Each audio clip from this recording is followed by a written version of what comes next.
Hi, this is Todd from Real Active Wellness. Today I'm going to talk a little bit about the push-up and some things that maybe you haven't learned about the push-up that can enhance your strength, your stability, and also help you, for those especially that are struggling to do more than 3 or 4 push-ups, especially on your toes. I'll give you the keys, the tools that you need to take you to that place. So first things first, understand that the push-up is a moving plank. You're planking. So if you are really good at a plank, it's easy to get good at a push-up. If you're not so good at a plank, getting stronger in your arms isn't necessarily going to help your push-up. So let's review a couple things with the plank. First, your core needs to be as rigid as possible. Most people, when they do a plank, they do as little work as possible. We're going to flip that strategy around, and I want you to do as much work as possible in your plank position. So that means that you're creating a lot of compression in your torso. I want you to think that you're pulling your shoulders and your hips towards each other. We'll call that compression. That'll increase the tension within your torso and provide a really strong platform for you to push off of. In addition to compression, what I want you to do is squeeze your glutes together as hard as you can. That also will create a tremendous amount of stability at the middle part of this bridge where you're going to be most vulnerable. All right, so once we have that concept in mind, let's get into some of the details of the push-up. First and foremost, hand position.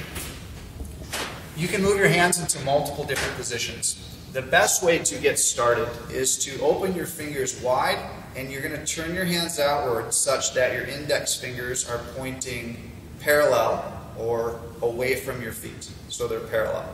As your hands rotate inward, your elbows go outward, and that will create instability in the shoulder, and it will weaken your push-up.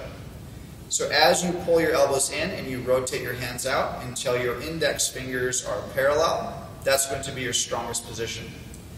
Once you have that set, then it's more than just about going down and up. So I'm going to set my torso, create compression. Glutes are tight, and now as I go down, rather than falling down, I'm going to imagine that I'm pulling myself down into the push-up. And as I do that, I do what's called preloading through my shoulders. I load them progressively on the way down, so that when it's time to push up through that most vulnerable position at the bottom, I have the wherewithal to do it. I have the stability and the strength to do it. So I'm going to think about pulling myself down. And as I pulled myself down, what you're going to notice is my head is actually going to move forward. I'm going to transfer my weight forward so that when I get to the bottom, you'll see that my forearm is vertical. And a vertical pillar is always going to be more effective at holding up a load. Like think of a roof and a pillar. If the pillar is not vertical, things are going to break down much faster.